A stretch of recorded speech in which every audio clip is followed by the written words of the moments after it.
part if you want to know. You might as well come in. What's the page number, please? Sorry?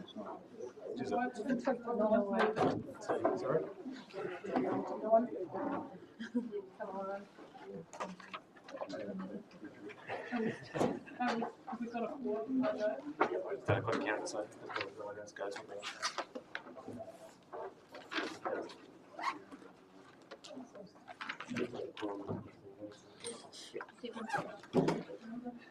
Cool, so we're up to 7.2, the Rehouse District Plan, which is on page 259 of your agenda, and I'll welcome Marcus and Francesco to the table.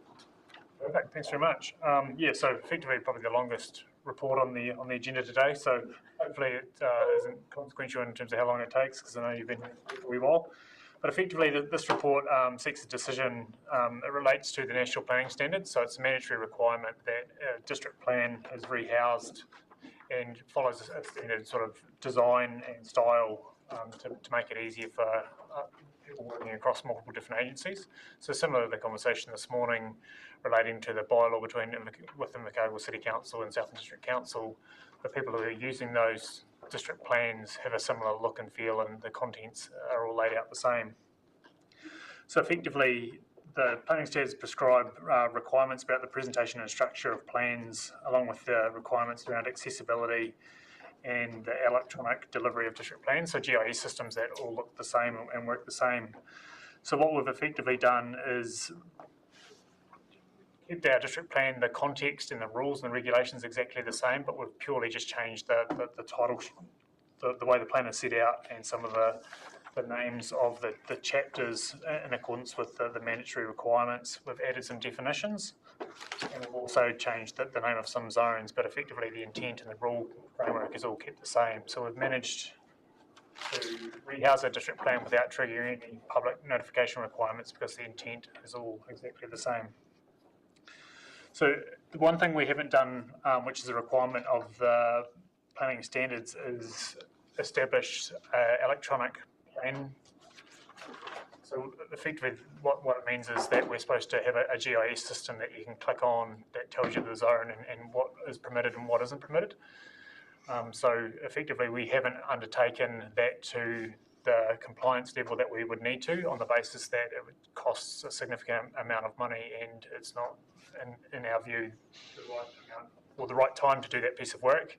With the age of our current district plan, it's more something we'd be looking to do with our revised district plan, but we've done enough in that sense that it is workable and usable and nearly meets the required standards. So that's something that's also outlined in the report too. But effectively seeks approval from council to rehouse the district plan, and associated with that is communications and engagement with the sector around how the new plan will look and feel, but effectively the intent, as I say, has not changed. So it's purely just instead of being for example, an urban zone, it's now the general residential zone. So that's the only change that's being made is the name of what it looks like. So although the district plan is appended to this report,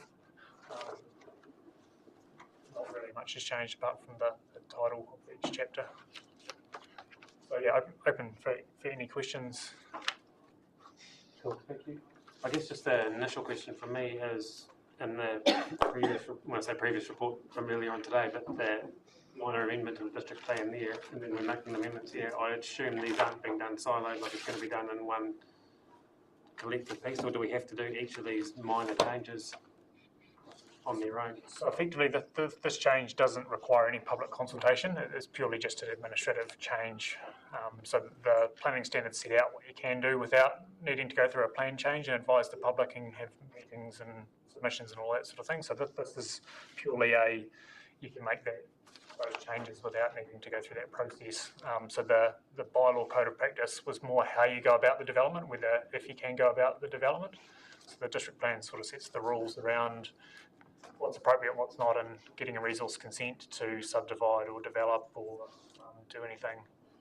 But effectively, the bylaw is about how you go about doing a development bylaw, roading requirements and passageway upgrades and pipes and infrastructure you need to put into development. But yeah, certainly has significant connections to that work.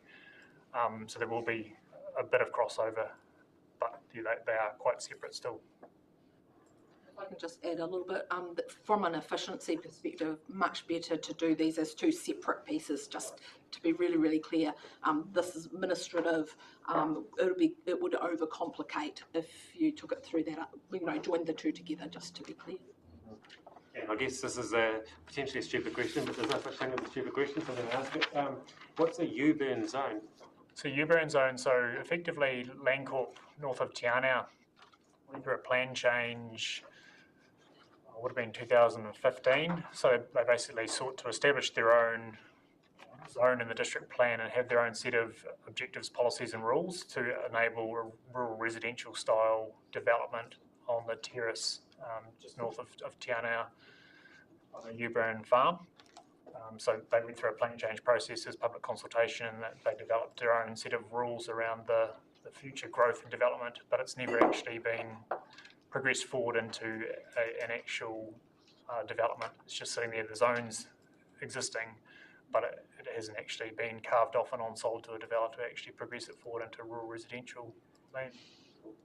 Thank you. And Fran may have answered this next question, and then I'm going to leave it to the floor, but just given the appetite for the Rakiora Community Board to discuss that FRZ1 zoning.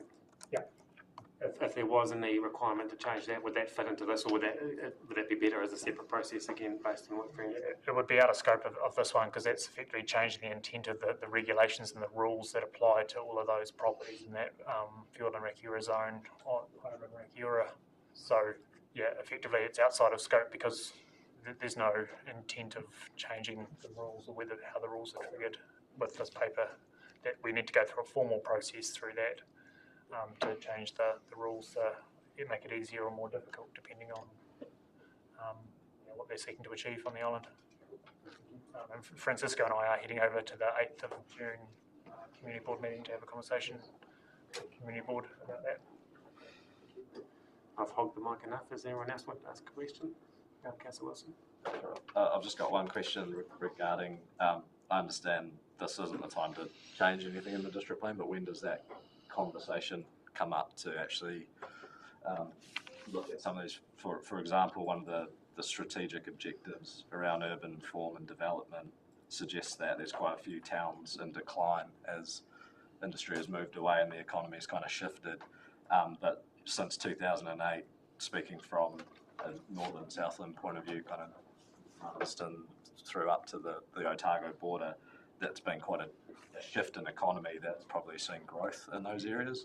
So at what point will this strategic objective get the opportunity to be looked at for future moulding of the district plan? Yeah, certainly. So the current district plan work initiated in 2008 on our current district plan. So it took 10 years to become operative. So it became operative in 2018. And Councillor Keast and Duffy, I think, were probably the only councillors that sat through all of the district plan review process.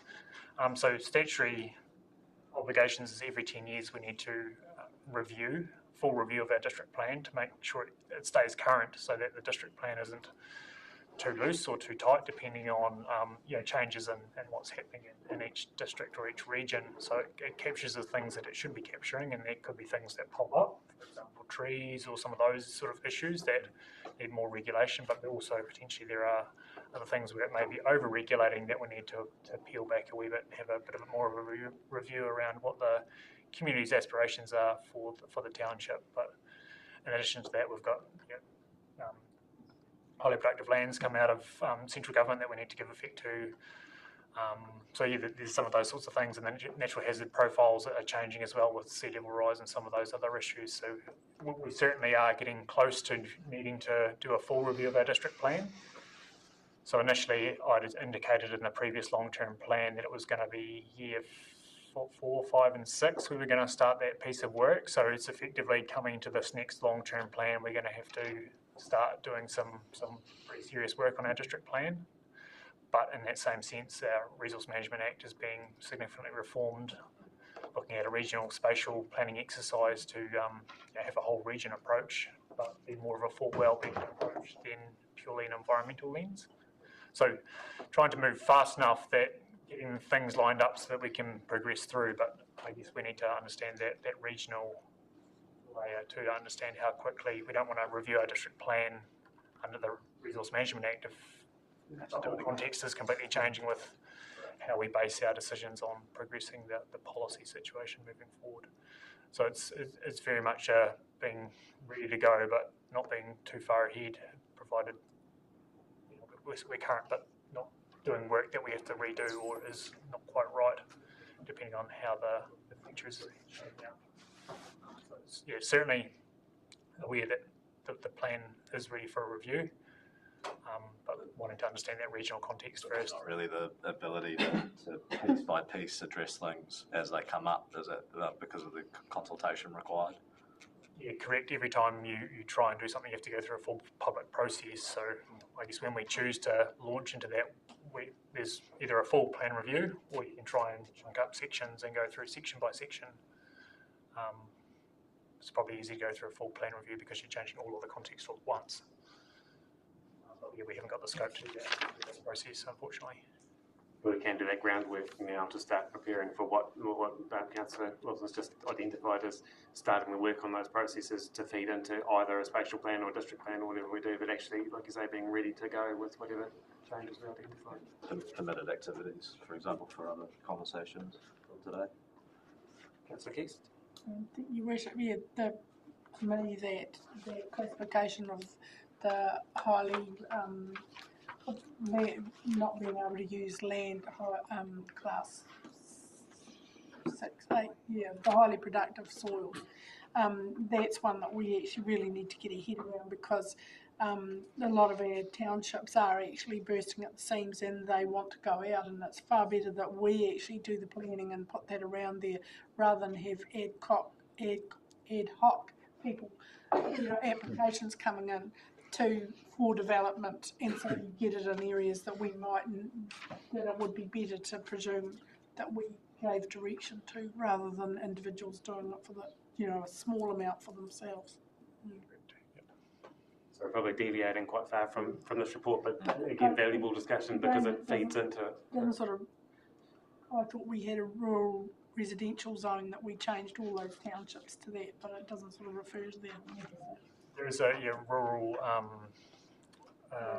settlement zone. So say, for example, Athol is a classic example where there's no reticulated services, so it doesn't quite meet the urban threshold, but the previous framework was all the houses had to be 150 metres away from each other because people want to have space. But what we basically said, well, we need a rural settlement area because we want to actually make these communities a community so that they're close together. But it's a bit of a balancing act before you get to a critical mass where the wastewater treatment systems are getting too close together and the bores are getting too close. And that was one of the original reasons for doing it, wasn't it, to allow people to put those systems in that meant that they couldn't necessarily be that distance away from the bore. Yeah, and having a future spatial strategy, then we can actually start doing that planning to say at what point do towns flip across from being a settlement to an urban area, and how do we think about future reticulation in 20, 50 years? Is that a thing we want to do down, or is that something we want to do somewhere else? How do we actually plan for that growth and development? Because through our previous plan review process, we never extended urban zones. A lot of the urban zones were set around the mid-90s, early 2000s, and then rolled over from the previous district plan into the new district plan. So growth pressure on the edge of towns is certainly one of those things that we're acutely aware of. We need to be making sure there's sufficient growth capability moving forward so that the district plan isn't constraining growth unnecessarily. And yet at the same time it's restricting the ability to drink water off the roof. That code this morning. Not necessarily. It seems to would put pressure on possible transmission of water, other systems when it falls on the roof, which is a lot of people drink that anyway. Yeah, so there's options through the bylaw and code of practice where people can choose individual solutions. So that's not saying that you have to connect to council's reticulated system for potable water. If you seek to go for an alternative arrangement by capturing roof supply, then put the water tanks in and do that through the building consent process. You don't typically have to connect to council services. So just back to probably the content of this report, which is we've started to deviate quite far. Is there any further questions in relation to this report? someone in a position to move those recommendations? Councillor Duffy? Councillor Pearce?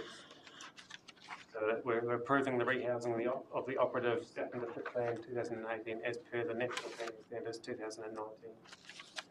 All in favour, please say aye. Aye. Anyone against? I'll declare that carried. Thank you. Thank you. Thank you. And I believe this may be our final, I don't really know, second to last, getting close. Welcome Julie back up for item 7.4, adjustment to dog registration fees for 23-24 on page 657 of the I am here to present one very small adjustment to my report from last meeting. I was very relieved that I did advise you to, as far as registration fees are concerned, I have my training wheels on because I did make a bit of a rookie error. I did highlight in my introduction last time that I had looked for efficiencies across our team and how could we do work better. And I had proposed a base fee for a registration that was not a full year registration. That was a base fixed fee that I proposed. And became aware after that meeting that actually I wasn't allowed to do that by legislation. By legislation, it is a pro rata system. So on page 658, the wording in red, which explains to a dog owner how that pro rata would be calculated, is straight from the Dog Control Act. In this report, I'm only proposing to make a change to that one line of dogs registered 3 months old before 1 July and revert that back to the pro rata that we've always done because that's what legislation requires of us. So a fairly simple change there. Very simple change. Thank you, Julie. Is there any questions for Councillor? No, are you happy to move? Yeah. Do we have a seconder? Councillor Keast. Yeah, right. That was a nice quick one. All in favour, please say aye. Aye. Anyone against? Carried. Thank you. Fastest one of the day. Our final item now is 7.5, the meeting schedule. And I believe Fiona will be talking to this one. I've got a meeting scheduled for 2020 from the 1st of January till the 31st of December 2024. Yeah, that's it. Cool. I have some initial comments based on what we're doing at the moment for the winter time for Spraggan's travel. So you've made those amendments here. So I looked at the calendar and went, not the calendar, the proposed schedule, and looked at from the beginning of June through to the 24th of October as 10 a.m. or when do they go to the winter timetable? So this is just for clarification for people. This is just the Stewart Island flights have a winter timetable that would enable Councillor Spraggan to come and for the likes of Councillor Green to go quite far in the winter to leave a bit later and save him Councillor Spraggan stay overnight and incur extra cost. So if everyone's happy with that 10 o'clock change. The only other Keep talking. The only other thing was what's not in here is any additional workshops that may come through. So this is the skeleton framework for the council meetings, and there's potentially also hearings in there for the long-term plan that may extend into 2 days, depending on how many submissions we have. So this is not a 100% accurate gauge, and I guess as soon as we know some guidance around when those would be, we'll get them in as soon as possible. Just on a quick note, the winter schedule timetable for Stewart Island flights kicks in on the 1st of May and to the 30th of September. So the 1 May meeting through to the September meeting will be 10 a.m. and everything else will be 9:30. Councillor Rattencourt, did you have a question? No, I think we should move. Do we have a seconder for that?